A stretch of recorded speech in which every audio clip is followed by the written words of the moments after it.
that's our entree done and doosed. So let's move on to the main course. So in draft rugby round 4, the buys this week will be to the Reds and the Highlanders. The Highlanders will be stoked to have gone into that with a win. And in the first fixture on Friday night, we have the Reds and the Waratahs. Oh, sorry, the Rebels and the Waratahs. And I think they're playing. Well, they're playing in Sydney, but is it in the SCG? I forget where it is. You guys know? I think it is. It is. Pretty sure it's in the SCG. But it was real weird. The last games of the SCG, it was like impossible to get a ticket. Like, even the members, you had to go into a ballot, and then half of them didn't get notified. I don't know. So chances are that we won't be going to this game, but looking forward to it nonetheless. So, Harry, do you want to take us through who's returning in this one? Yeah, so in this one, Marika Koroibete, obviously the Rebels had a bye last week, so there's a few guys coming back from that break. Marika Koroibete had his concussion where he got his head taken off by none other than Hunter Paisami. The one and only. He should be back, we expect, if he hasn't been decapitated. Isi Nassarani as well was touch and go, I think, for a couple of weeks ago for his hamstring, so he should be completely sweet for this one. I think he had this one circled in the calendar to be the target game for him. Then on the Waratahs side of things, you had Jake Gordon and Lalakai Paketi as well, who are both targeting this game, both from hamstring injuries. I think they've still both got to go through fitness tests at the moment. Worth noting that there are squillion hamstring injuries out there at the moment as everyone's come back from this break and started running again. So, I mean, that'll obviously have a few repercussions. I expect Jake Gordon to go straight into the start if he is named. Mitch Short's been reasonable for the Waratahs, but I don't think he's done anything to kind of demand that jersey. And Lalakai Paketi, I mean, he's kind of fallen out of favour, in and out of favour, had a few chances, but I'm not sure that Walton's quite done enough either. So I think he's deserving of a shot as well. Yeah, I think Jake Gordon will be really good. That'll be something the Waratahs was lacking. Just Mitch Short, to be fair, he was better than Nick Phipps ever was because he just doesn't fuck up. But passes the ball to the man. And passes the ball to the man. But look, he doesn't really create anything or threaten anyone around the rucks. He just kind of shovels it on. Whereas Jake Gordon he really threatens and keeps the defenders honest. And he's also, Jake Gordon's one of those guys that runs those fantastic halfback support lines. You know, that's why he's got so many tries, because he just pops up in the right place at the right time. So he could be very valuable for them. For sure. Right, I'll keep going. The Rebels and the Waratahs, someone said here they look like they're the two teams fighting it out for third, but I don't necessarily agree. I think everyone's expecting the Force to come last. I think the Rebels have also been on the road the whole time. So depending on what happens down in Melbourne, obviously they've got some pretty strict COVID restrictions on the moment. They've shuffled their diary around at the moment, the fixtures around to play their away games in the first half of the season. So, yeah, they've had a draw against the Reds and they had a close loss against the Brumbies. I think they still have a really good opportunity to come home strong. They're a much better side than I think we give them credit for in the Australian Conference often. So, yeah, I think there's still a chance to come second. They were quite up there in the first part of the season. A few things have been lacking for me. I think with them, yes, they've been disrupted, but as have the Force, and the Force have come out firing. I know that neither of them really getting the result, but the Force have been playing better than expected. Rebels have been playing, I think, a lot worse than expected. You can't just all blame it on I think the fact that they're not at home. I mean, didn't they draw in Queensland, and didn't they almost beat the Brumbies in Canberra? Their backline has been absolutely useless. Their forward pack has been quite impressive, but they've got a really, really solid backline where there's a lot of big names in there. They just haven't been able to utilise their wingers. Koroibete, he hasn't been utilised at all. Kellaway hasn't been utilised at all. They don't even know whether Hodge is going to be a starter or not. He hasn't really been able to find himself in that back line. DSP's been playing quite well. But yeah, I really think their backline's been really lagging in this competition so far. Their forwards have stepped up a lot. People like Pranifal Masili coming through and adding a lot of grunt for them. They have been missing Isi Nassarani, but I do think there's a lot of improvements they're going to need rather than just playing at home. I agree. I think you hit the nail on the head when you're saying that, look, they just haven't been able to get it out to their world-class backs. We haven't seen anything from Kellaway or Koroibete. DHP is trying to throw himself in there to get involved, but where is it breaking down then? Because I think Billy Meeks has actually been pretty good, but it seems to be breaking down in the centre. It's either the halves pairing or the centres where it's just not making it out. What do we think the problem is there?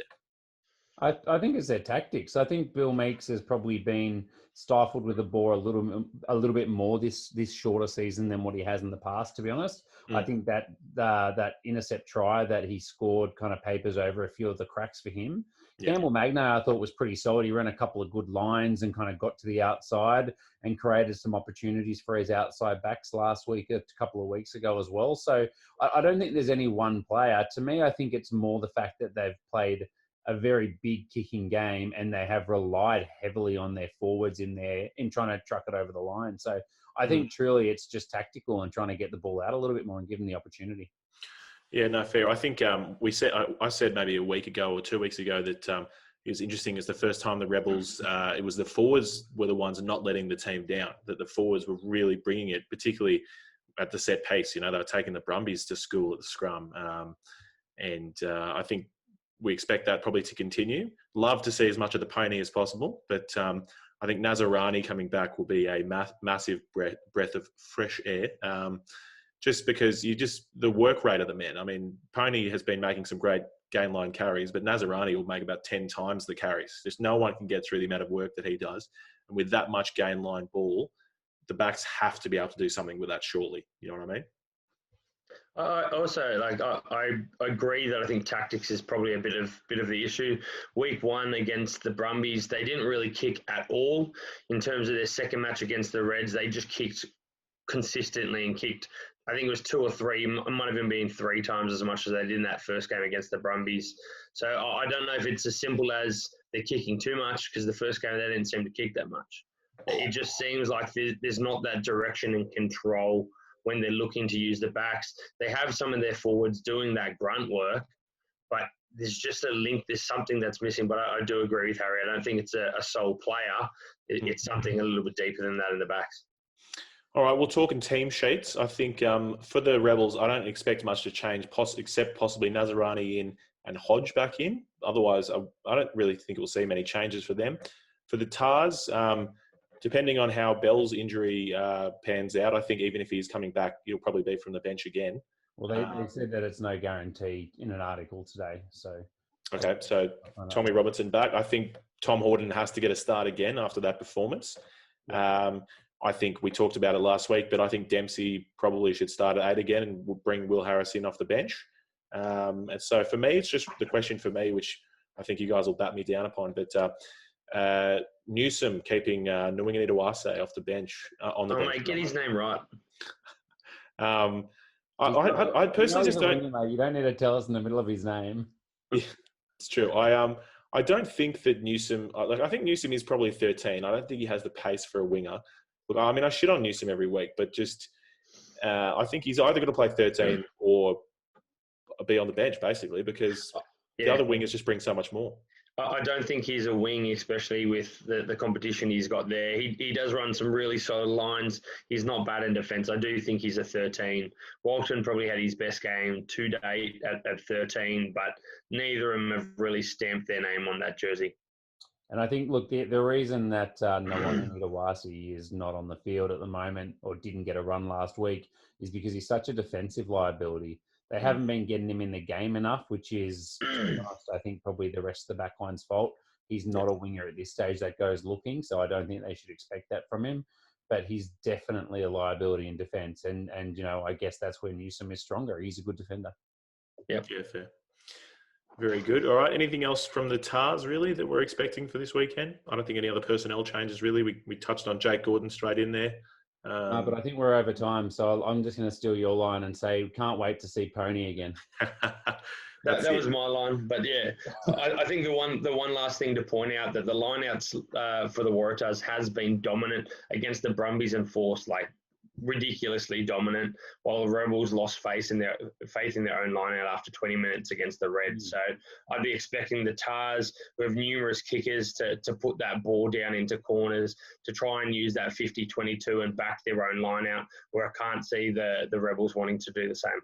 Rolling Maul, Tom Horton try this weekend. That's it. Were the Rebels missing? The Were the Rebels Rebels? are the worst line-out Maul defender as well. The worst.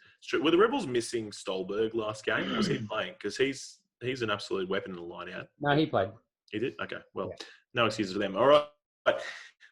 Let's get on to the next game. The Crusaders and the Hurricanes. Now, I did now just remembering that I was going to make an analogy about Harry versus Nelson at the start of this podcast where the Hurricanes should enjoy their winning feeling for the week because they're not beating the Crusaders. It's not happening. You know what I mean? Let's just rule out any thoughts of that now. Are you saying you're the Crusaders? Well, I was actually giving Harry credit as the Crusaders because he's won quite a few times the last few years. But look, I'll be the Crusaders. That's fine. Anyway, getting into it. Returning, Gareth Evans. Personally, who cares? I think you guys think highly of Gareth Evans, but I don't.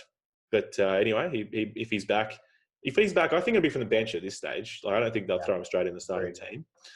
But Princep's been good. He's earned his spot for another week. Yeah, I know. The problem with him is he just doesn't excite me. Yes, he gets through all his tackles. He hits a lot of rucks. He can steal the ball, but you got to excite me. All right? I want to see some big carries. They're missing. They've got Artie, but they're missing that Victor Vito. You know what I mean? Just someone who's punching it up. For mine, I think they need to get Isaiah Walker-Leawere in there in the starting team. Yes, because he can carry. But anyway, what do we think with the teams here? I guess let's go through the Crusaders. So I'm very biased, but can we just get Will Jordan on the bloody park, please? He's still, I think, even after a bye and coming off the bench last week, might still have the most meters in Super Rugby Aotearoa. Like, I don't know. I stand by that Razor Robinson just spins a wheel with all the backs' names on it each week, and that's wherever they land is where he picks them. So I reckon it's just purely luck of the draw. Jack Goodhue is retired for a week. He should just let his wife pick or something. You know what I mean? Like, just it makes no difference anyway. Yeah, that would allow David Havili to play 12, and you can get one back to 20. I reckon that's what you should put your house on. Right. Are we now at the stage where we're saying that somehow Jack Goodhue is the worst back? No, he's been great. He's been great. He turned it around. I said that one week, and he was phenomenal. So, no, I'm not saying that. No, very good. Also phenomenal. So, that's not that good enough. That's true. Maybe Bridge is the let down. Yeah. Looking at positions then. So, the backs, as Harry said, spin a wheel, flip a coin, flip a few coins. Who knows? But with the back row, we've certainly seen some interchanges there. But if they're both fit, Billy Harmon or Tom Christie? I think Harry's written in here, Tom Christie hands down. Yes. Yep, for sure. I agree. Okay. No doubt. No questions there? Question mark. No question mark. All right, let's move straight on then. And what about 6? I'm not sure where we're at with 6. So obviously, Vetu Douglas, where to, the Uber driver, at number 8. But 6, who have we got? Cullen Grace, Ethan Blackadder. They both out still?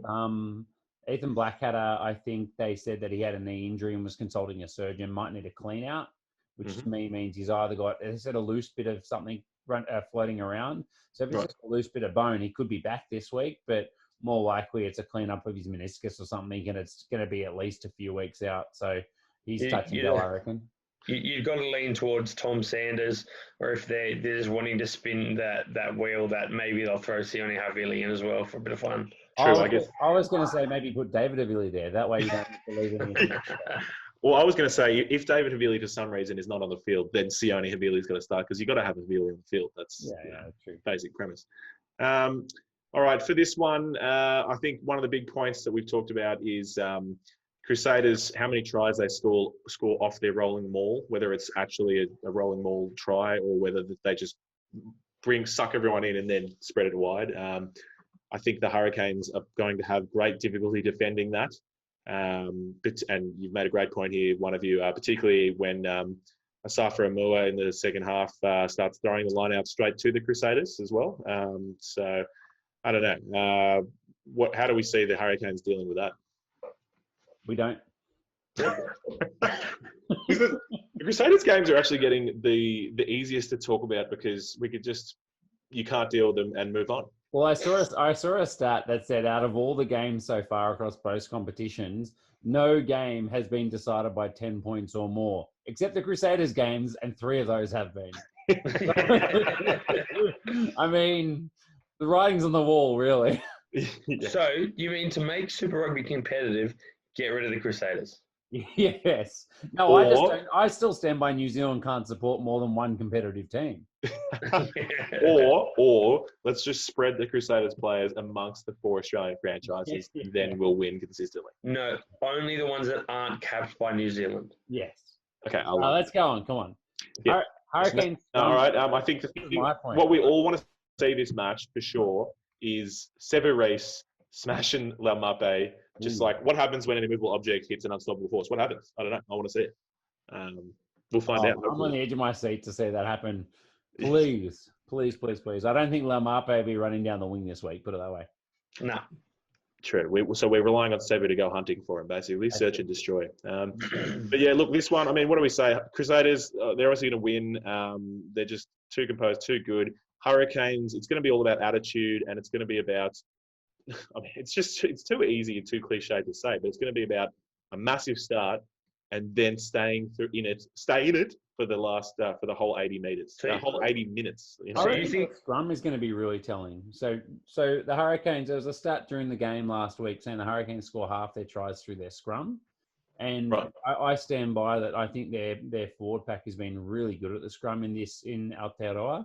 I think it's been better than I've seen in a long time. I'm actually starting to think Lomax isn't the worst prop in New Zealand, believe it or not.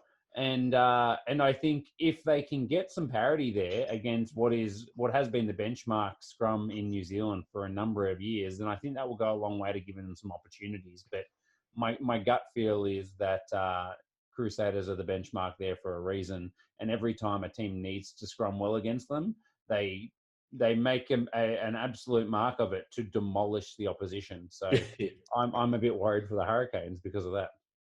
Yeah. No, that's fair. All right. Any last points for this one? I guess should TJ just start at 10? Should he not play 10? Should Geordie start at 10? I mean, we said every week we want Geordie at 10 and Chase Tear out back. Look, I don't see it happening. Geordie, I thought was awesome this week, and between the Barretts, he was the one who showed that he was willing to have a crack at things like ball in the air, things like that. He really wanted to get involved. Get this guy amongst it in tight. Do not put TJ at 10. It sounds like all Barretts need to be 10s, basically. TJ goes to 10. I guarantee the Crusaders find a way to score against him being out of position within the first 30 seconds. I agree. Very good. All right. So Crusaders by how many? And let's move on. I'm going to say Crusaders by 18. 12. All right. Good. What do you got, Harry? 15. 15. All right. Even it out. Very good. All right. Next game. So this next one, Force v the Brumbies in terms of returning. Maybe we see Ryan Lonergan from his ankle.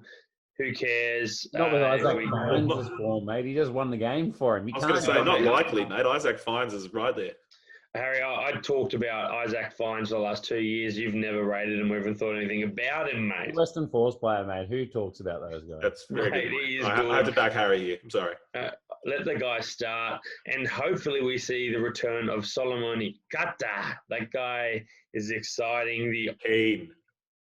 I would say the Aussie Laumape, but he's not Aussie. So, all Laumape. He has previously played for the New Zealand Warriors in rugby league, I think you'll find.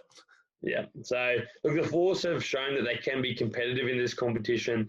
The Brumbies have shown they're not as far ahead of the pack as we first thought that they would be. There's a few issues there with some of the breakdowns, but there is also for the Force with their lineouts. So hopefully it's not a game where we just see some terrible lineouts and we actually see some competitive scrums between these two teams. The thing that I think is most exciting here is I don't think we will see it, but Richard Kahui has been announced in the Force. I don't care how old that bloke is. And, I mean, originally he stated himself he was never quick enough to be a winger. So if we see him come on, you're going to see him at centre. And I just want to see him come out of the line and munch some of these Brumbies players, because how exciting will that be to see? Nick Frisbee as well. We might be able to see him. Godwin, I think he was a little bit better on his time this week. So hopefully we get to see him come into the starting side. Interestingly, this is a home game for the Force, but it's being played at Leichhardt Oval in New South Wales in Sydney. So technically, I mean, the Brumbies are already up in Sydney having to stay, whereas the Force, I think, were they in Queensland last week? No, I think they played in... Yes, they were in Queensland. I'm sorry, I take that back. That's Suncorp. So they're the only one travelling out of the two. Ian Pryor said on Twitter... I was going to say, they're probably on Twiggy's private jet, you know what I mean? They can go anywhere. It's no dramas for them. Yeah, true. I hit Ian Pryor up myself after his injury on the weekend on Twitter, and he said he came off and stayed off as a precaution, and he thinks he'll be sweet for this week. But yeah, this is going to be an interesting game. If you said this at the start of the season, we would have thought the Brumbies were going to run away by 50. It's going to be interesting to see if the Brumbies don't have Lalesio, which you'd put your money on at the moment. Bailey Kunzel looked not bad. He'll get his first start. Yeah, I was going to say, I thought he was fantastic. No, he's good. I think he's good. Look, Lalesio is big boots to fill in terms of what he's done in a small amount of time. So that's what I mean by not bad. I think Bailey Kunzel is a Newington boy, a Burraneer boy, Southern Districts boy, all the clubs I've played at. So I'm excited to see this guy have... That's where he went wrong, and that's why he's not starting for a franchise. He probably will be last starting. week, especially, was how strong his running game was, whereas Lalesio has been lauded for how well he's controlled a game and kicked. So, you know, on top of his running game as well. So I guess that's the main difference that we're seeing between the two at the moment. Kunzel's a big unit. I think when I picked up Mac Hansen in our original draft, I thought I was picking up Kunzel because he's what, 100, almost 100 kicks, big guy. Yeah, I think he'd be high 90s. He'd be 6'1" or so. He's not a massive height, but he's a strong fella. But look, I think for the Force, they're going to be heavily reliant on this back row that is just getting through some work week in, week out at the moment. They're all putting their hands up to make bulk tackles, to make bulk runs, which is actually working really well for their game plan.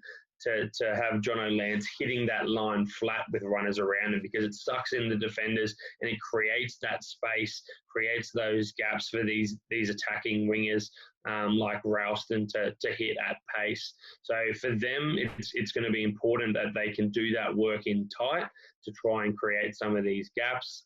The battle of the outside backs is going to be an interesting one for the Brumbies. If Cutter is back, they've got Muirhead, who's been really, really good other than his card. They've got Wright, who's been fantastic, but they're both more in that similar mold, while Cutter is more of an aggressive barnstorming runner. But so I can't see Muirhead and Wright starting. I agree with whoever wrote that point down. But Muirhead, look, he has been awesome. I think this must be Harry writing. He is the Aussie Sean Wainui. Oh, get off it, mate.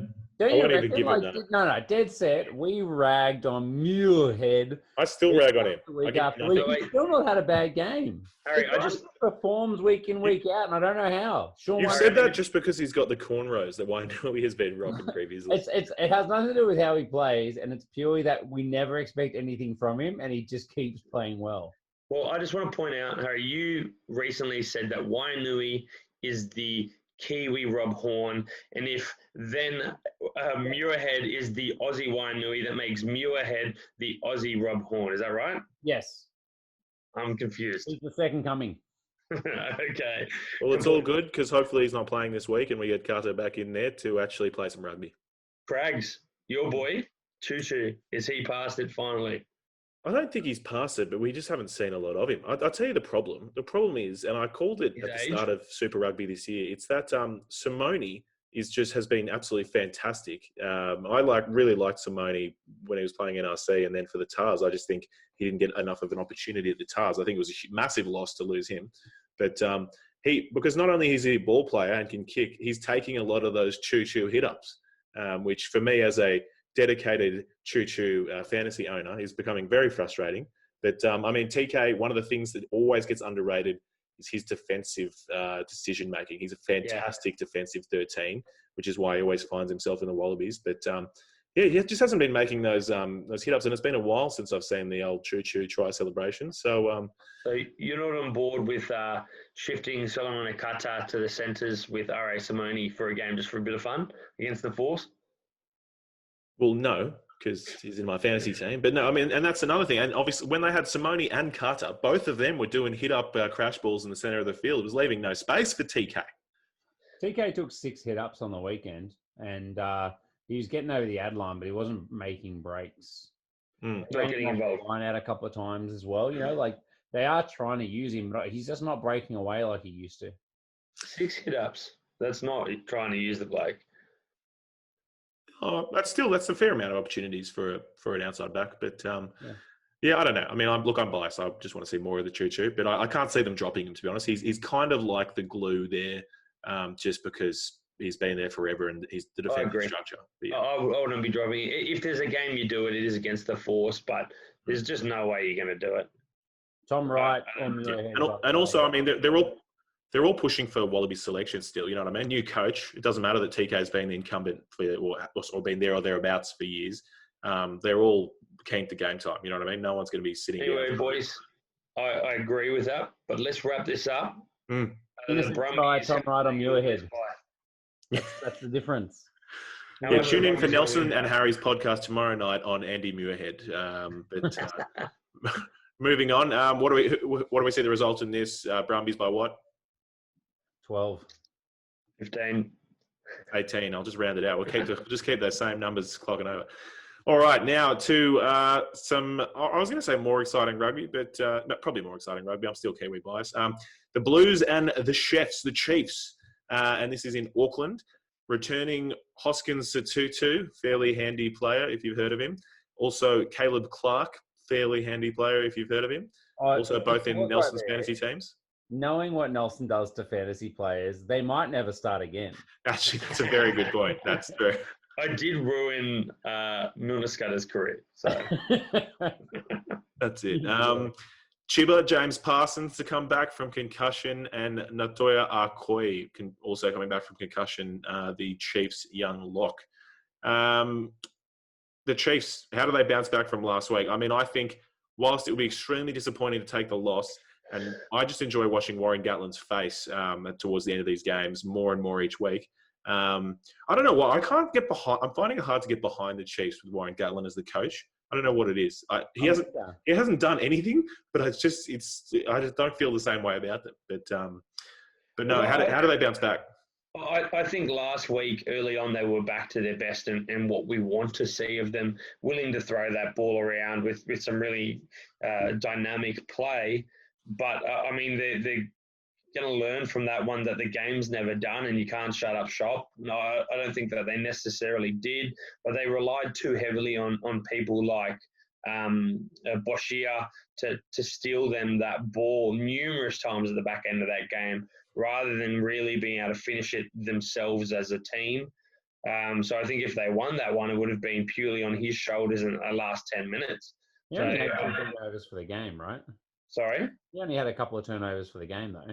Yeah, but also forced penalties. Right. And numerous forced penalties in the back end of that game as well. So I think if they can start like that, like they did last week, it's going to be really important for them. I don't think they can have a slow start against the Blues, but they're just going to have to find a way to stay in this game for 80 minutes.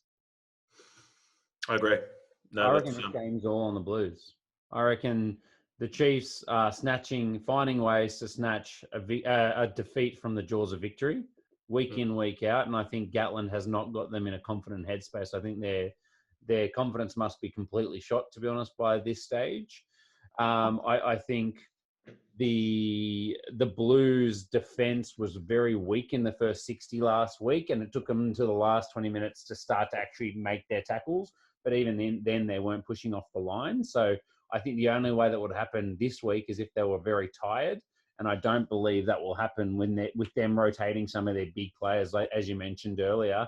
And on top of that, I think they've got a home game. So they're going to have another packed house to try and cheer them on. And I think those couple of things, the rotation of their key players and having the crowd behind them, the massive sold-out crowd behind them, as it has been for their other home games, I think that will mean that their attitude is good enough that I just don't see how the Chiefs can actually get through them.